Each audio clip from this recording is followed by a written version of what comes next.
the wellbeing thought for this month, I've titled Leave a Legacy, and there's a reason for that. And I'm not going to get sad because I want to be a bit celebratory. It's been a bit of a rough month, really, for me. In fact, 2 weeks ago today, my father actually passed away.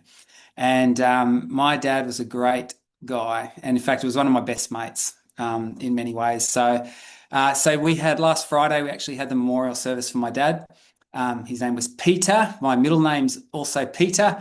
And actually, it's interesting. I've got my oldest son. His middle name is Peter as well. So we sort of passed on this bit of a thing. And my youngest son, he's just really bummed. He actually often says, "Why didn't you call my middle name Peter as well?" So maybe you might change that one day. I'm not sure. But yeah, look, one day, it was, as I said, just last Friday was the memorial service for my dad. And the interesting thing about my dad is that he was actually, I'd say, a relatively simple kind of man.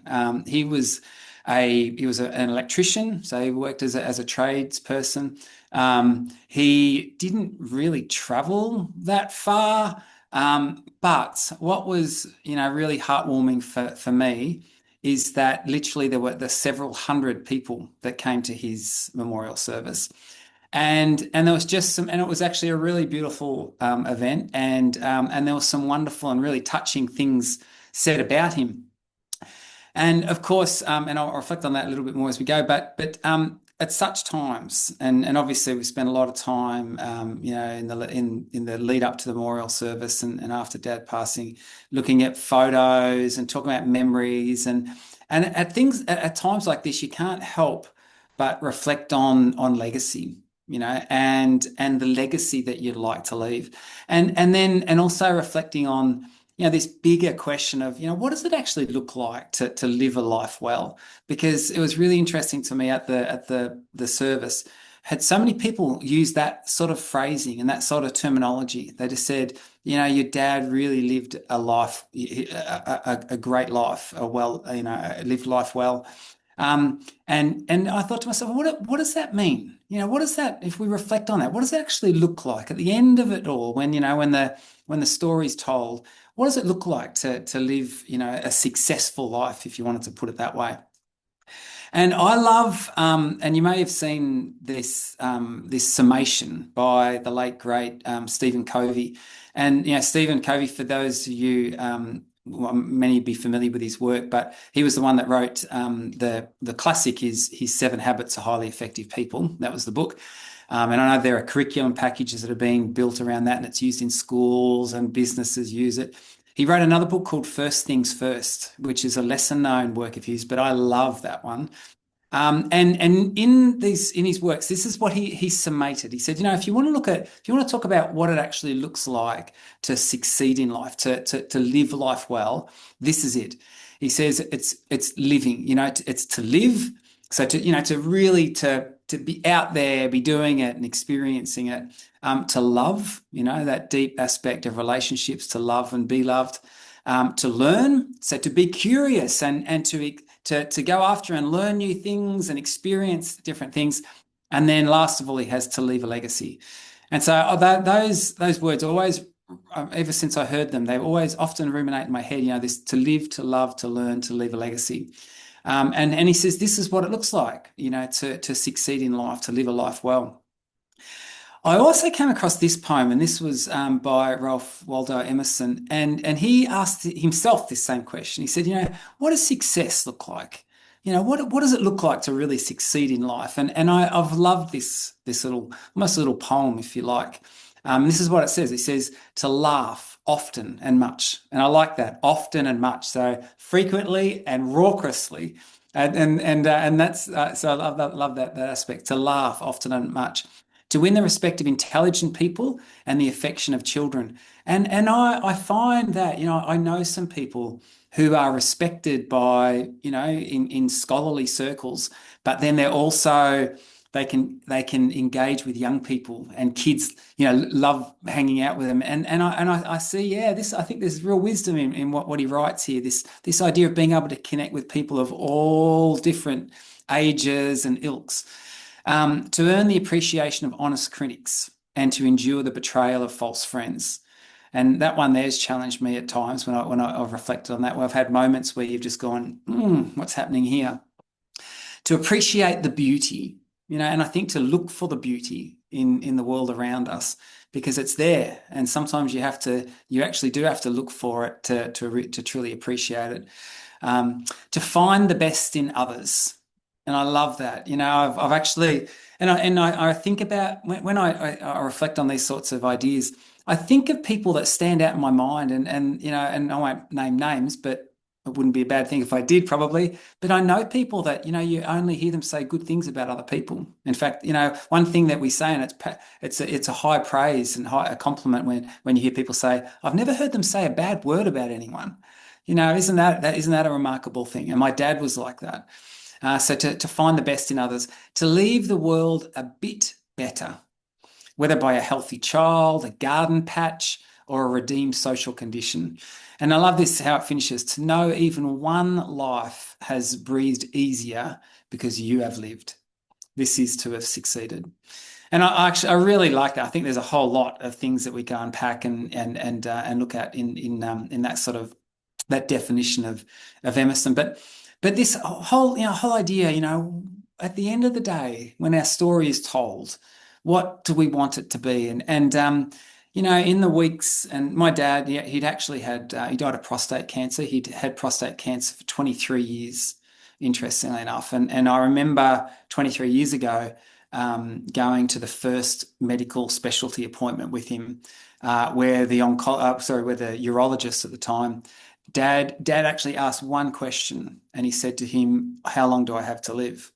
And rightly or wrongly, I think wrongly, the doctor actually gave him a number, and I remember him saying 8 years, and I remember Dad just slumped, and we walked out of that consult, and I said to Dad, listen to this noise. I said, that's the noise of that number that he gave you coming into one ear and exiting the other ear. I said, because that's not going to be your reality. And so Dad had, like 23 years later, was where it finally took its toll on him. But for 22 of those 23 years, it was literally only to a year ago, he was firing on pretty much all cylinders. Like he would get up. He was known in the community as the fit guy. Like he would ride his bike. He would wake up in the morning and go for an 80-kilometer. It's probably about sort of 50-mile ride. And then, he'd be out helping people do things and all the rest of it. So, it was only in the last sort of year that it really sort of caught him and took his toll. But the last 6 months have been really hard, and we've spent a lot of time in hospitals and sitting with Dad, and on a number of occasions he said this to me, and these words always sort of resonated with me and troubled me a little bit, because he'd say, "I wish I could have done more." And my brain and my perspective, I was thinking of this is what he meant. I thought what he meant was, I wish I had have traveled more, and I wish I had have done these amazing things and gone on more adventures and all the rest of it. Because he didn't honestly do a lot of that. He was, as I said, he was a fairly simple guy. But what he did do, right, and this is what it actually dawned on me, only just in recent weeks, when he was saying that, when he was saying, "I wish I could have done more," what he really meant was, "I wish I could have done more for others." Because the thing that really got to Dad at the end is that he was always the strong one. He was always the one. He was happiest when helping other people. He really was. And in fact, we're going to make up a little plaque, which is going, because he helped create a whole lot of walking trails around the Avondale University estate that people enjoy every day. And he built all these bench chairs and placed them around the track so that people could rest and enjoy the nature. And on one of those chairs that he particularly liked, we're actually getting a plaque made up, which is a dedicatory plaque. And on it, we're going to have Dad, Peter Morton was happiest when helping others. And what I realized, that this is what Dad really wanted. He wished that he could have done more for others. And although he didn't do these great, sort of things that often people aspire to and look to and see as signs of success, what he was just exceptionally good at is seeing the person right in front of him and then helping in any way that he could. That was just how we did life. And what I realized is that that is to have succeeded. That is truly a life lived well. And, as I said, it makes you reflect on, well, you know what? How am I doing? What would I like my story to be told? And, to borrow from Stephen Covey and in his book, Seven Habits of Highly Effective People, one of the habits of highly effective people, as he defines it, is that they begin with the end in mind. And within the positive psychology literature and research, there's actually an exercise that they'll get people to do where they actually invite them to write their own eulogy, right? And really, it's a process in actually beginning with the end in mind, actually saying, hey, you know what? At the end of the day, when your story is told, right? And we're all living a story. We're all telling a story with the way that we approach every day, right? And the way that we interact with people and the things we pursue and value and go after. What do you want your story to be? What do you want to be for you? And maybe this is an exercise that it's pretty challenging, pretty confronting, but maybe you would like to have a go at writing your own eulogy. What it is, it's a really nice way of actually honing in on what really matters, right? And what I can tell you is that most people on their deathbed aren't wishing they had spent more time at the office, right? What they're wanting is, and they're not wanting to have their, Lamborghini or their nice motorbike or whatever it might be parked beside them with their hand on it. What they're really wanting to be is surrounded by people that love them and that they loved. And so, yeah, I've been quite challenged by this whole idea of, what legacy do you want to leave?